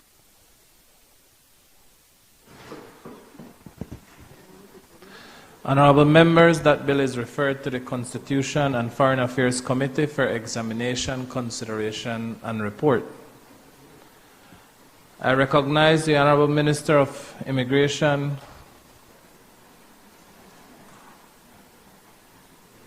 Bill for an act to provide for the registration and protection of geographical indications and to provide for matters connected therewith or incidental thereto. I recognize the Honorable Minister of Immigration, Governance, and Labor. Thank you, Mr. Speaker. Good morning, colleagues. Mr. Speaker, this is the Alternative Sentencing Amendment Bill 2026. I rise to introduce a bill for an act to amend the Alternative Sentencing Act number 13 of 2024 of the Substantive Laws of Belize, Revised Edition 2020, to expand the definition of offense, to amend provisions relating to community service orders, curfew orders, suspended sentences, probation orders, and restitution orders, to repeal Schedule 1 and to provide for matters connected therewith or incidental thereto. Just by way of a very brief background, Mr. Speaker, you may recall in December of 2023, the Criminal Justice Board, which is chaired by the Honorable Chief Justice, was established. It is a multi-sectoral, multidisciplinary, and interdisciplinary board which is comprised of judges, magistrates, the Director of Public Prosecutions, Crown Counsel, Police, Defense Counsel, representatives from the Attorney General's Ministry, forensic analysts, social workers, the prison, clergy, and other representatives of civil society. This inclusive approach ensures a comprehensive effort to address systemic challenges and enhance effectiveness and efficiency in the criminal justice system. And coming out of this board, we had the Alternative Sentencing Act, which is number 13 of 2024, and that came into force on the 27th of April 2024 as part of this administration's reforms to the criminal justice system, making new and expansive provisions related to alternative sentencing, and repealing the Penal System Reform Alternative Sentences Act. Following this enactment, a subcommittee of the Criminal Justice Board, which is chaired by the Honorable High Court Justice Nigel Pilgrim, was convened to undertake a comprehensive review of the Act with a mandate to examine its structure, coherence, and practical operation, and to propose amendments to enhance its clarity, effectiveness, and alignment with constitutional principles and modern sentencing practices. So the recommendations as proposed in this amendment bill today come from that board.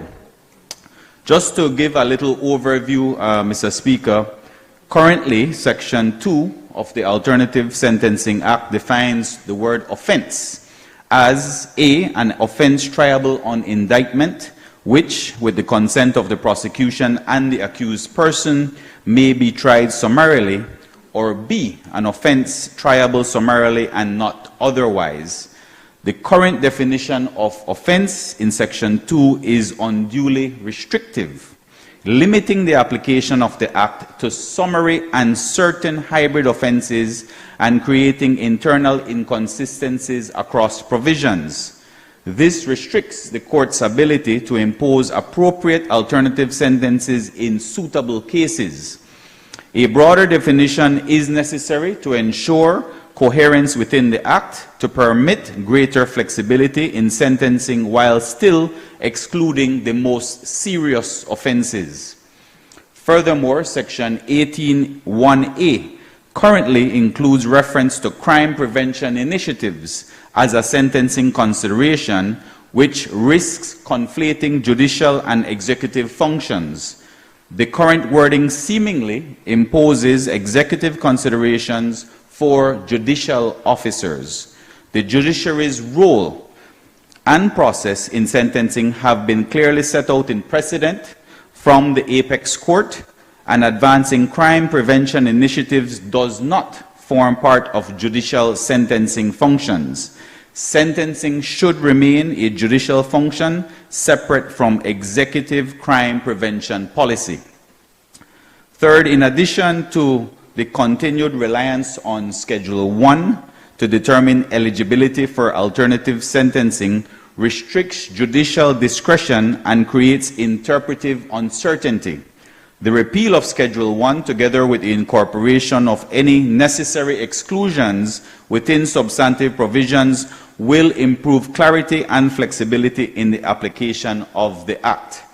Section 58(2) limits probation orders to being imposed only in lieu of imprisonment, which restricts the court's ability to craft balanced sentences. The current statutory cap on the duration of probation may also be insufficient in certain cases requiring extended supervision. These limitations reduce the effectiveness of probation as a rehabilitative tool and warrant amendment to allow for greater judicial flexibility. Operational challenges have also been identified, including the absence of an express requirement for consultation with the Community Rehabilitation Department prior to the imposition of curfew orders, and the lack of a requirement to confirm the availability of monitoring arrangements. This may result in orders that are impractical or unenforceable. Clarifying these requirements will ensure that curfew orders are capable of effective implementation. Finally, the existing framework for restitution orders also requires reform. References to the Attorney General are inconsistent with the constitutional role of the Director of Public Prosecutions in criminal proceedings. Clarification is needed that the state bears the primary responsibility to pursue restitution, with provision for victim application only if the state fails to act within a defined period. This protects victims from procedural burden and aligns with the principle that criminal proceedings are prosecuted by the state. Amendments are therefore necessary to clarify rules and reduce procedural burdens on victims. Mr. Speaker, these proposed amendments are expected to improve clarity, consistency, and practical operation of the Alternative Sentencing Act by broadening judicial flexibility and removing unnecessary statutory restrictions. The bill will enable courts to impose more proportionate and rehabilitative sentences in appropriate cases while preserving safeguards for the more serious offenses. These amendments relating to curfew orders, probation orders, and restitution orders are expected to improve operational effectiveness and strengthen enforcement mechanisms within the criminal justice system. This amendment bill, Mr. Speaker, represents an important step in strengthening Belize's framework for alternative sentencing and improving the operation of the criminal justice system. This bill, Mr. Speaker, has the support of Cabinet.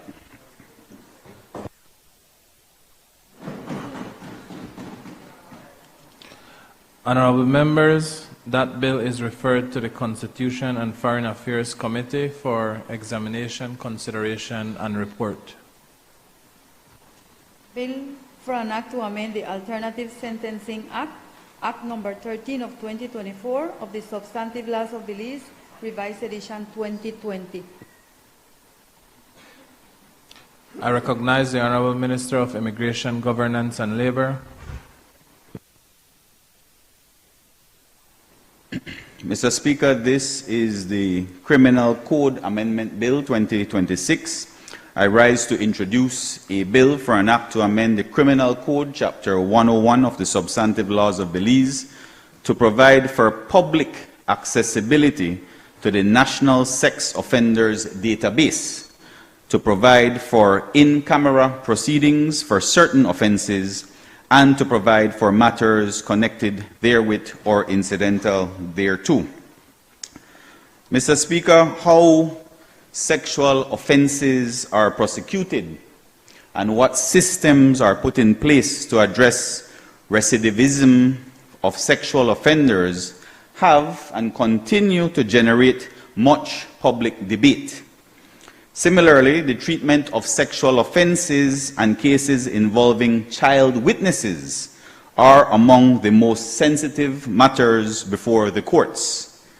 The public nature of court proceedings expose victims, particularly children, to further trauma, intimidation, and social stigma. These amendments today, Mr. Speaker, in essence, will provide the public access to the National Sex Offenders Database and to provide for in-camera proceedings in cases involving sexual offenses and the testimony of children. And the clauses that will be amended are the current Section 64(1), which makes provision for in-camera hearing only for the case of incest under Section 62 and 63.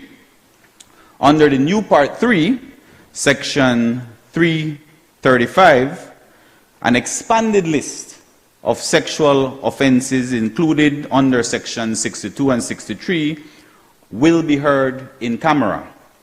Therefore, Section 64(1) will become unnecessary. The amendment expands the list of sexual offenses for which a convicted sexual offender becomes subject to sex notification requirements.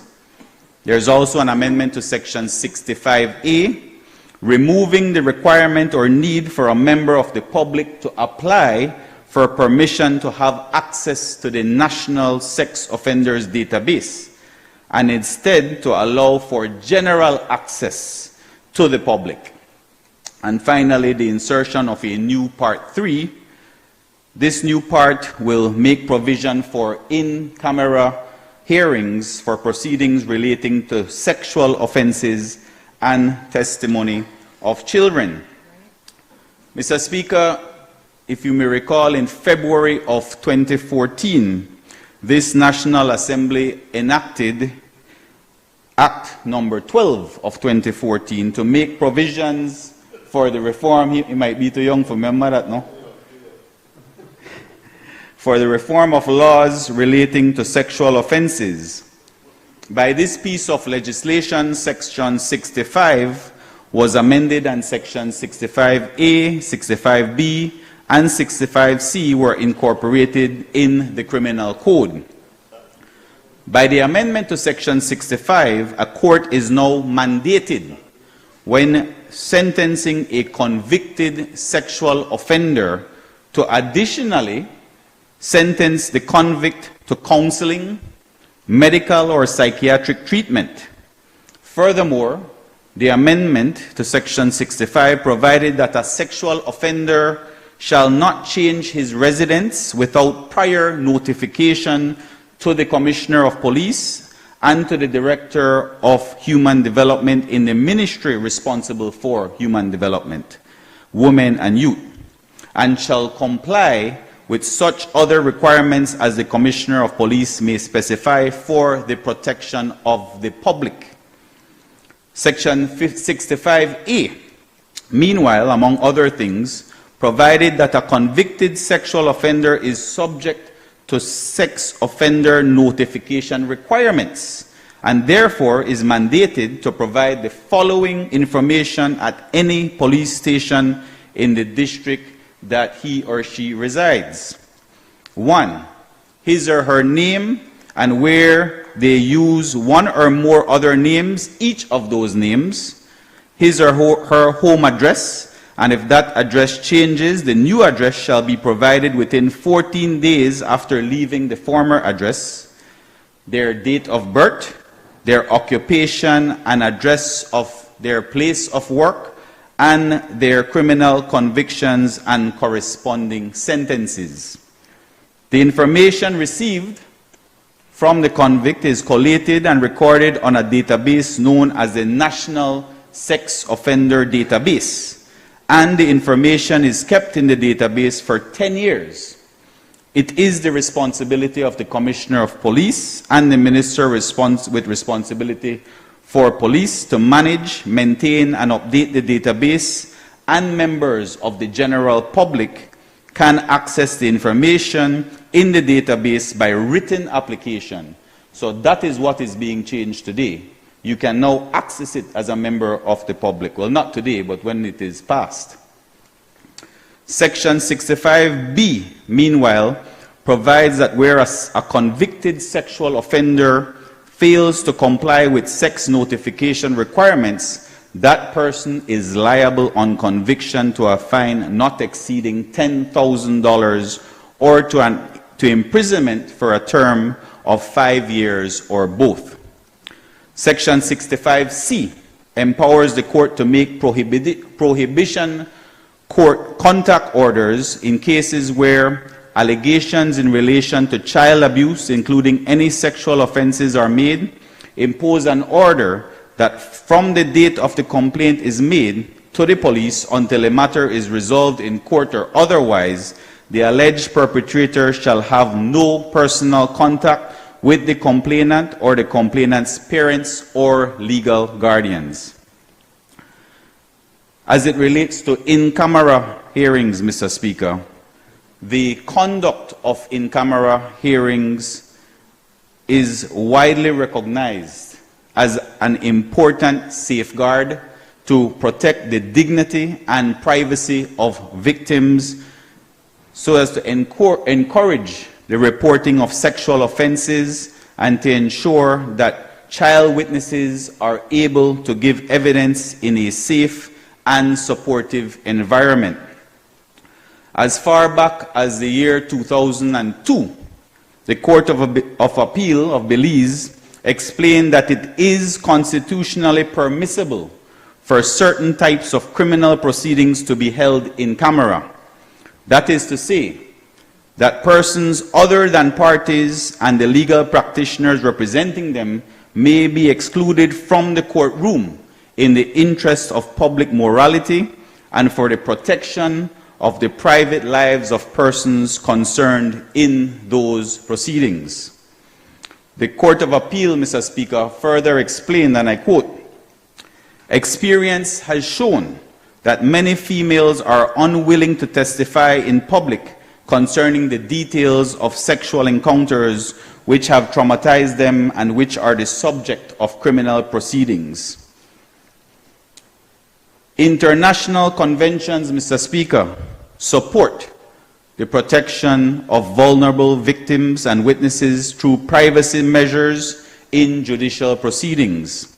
In particular, the United Nations Convention on the Rights of the Child requires that the privacy of children involved in legal proceedings must be respected, while the United Nations Guidelines on Justice in Matters Involving Child Victims and Witnesses of Crime recommend that proceedings involving child victims and witnesses be conducted in a manner that protects their privacy, including through the use of in-camera hearings.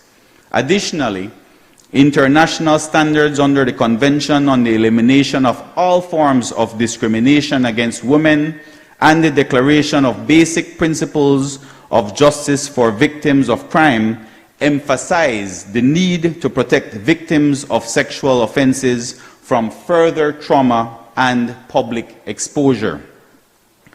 Additionally, Mr. Speaker, several Caribbean countries in the Caribbean community have already enacted legislative provisions requiring or permitting in-camera proceedings in such cases. In Trinidad and Tobago, Section 29 of the Sexual Offences Act provides that offences under Section 4, which include rape, and 5 for sexual assault, as well as any offence involving children, shall be heard in camera unless the court otherwise directs. Similarly, in Guyana, Section 45 of the Sexual Offences Act provides that proceedings in respect of sexual offences shall be held to the exclusion of members of the public, including the media, unless, having regard to the interests of justice, the court directs otherwise. Mr. Speaker, so these changes are extremely important when we consider the current landscape when it comes to sexual offenses and protecting the rights of children especially, and also when it comes to the public having access to the national database of sex offenders. I know that is one that has attracted a lot of public debate, but I believe that putting it in the hands of the public to have access can only create greater measures of safety and security for families and their children. And while this sex offenders registry represents one part of an overall response to sex offending, they without question, Mr. Speaker, will assist in increasing public safety and reducing sex offending.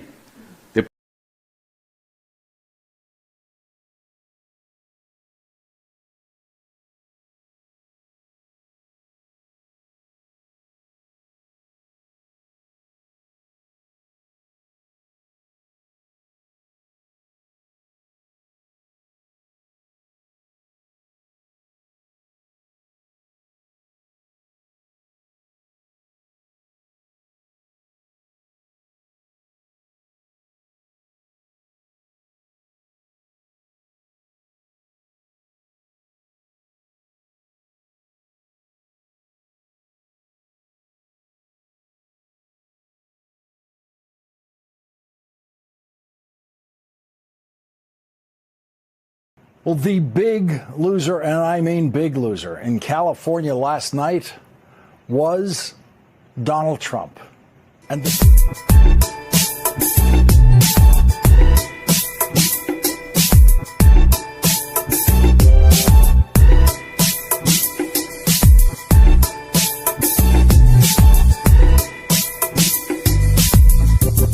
whole of we are get a youth, get a people. You poor, me rich, but when the poor shift, then the whole of we a get a youth. You black, me white, but when famine strike, the whole of we a get a youth. On that day when you trade your Rolls Royce for a grain of rice, that's when you realize the whole of we a get a people.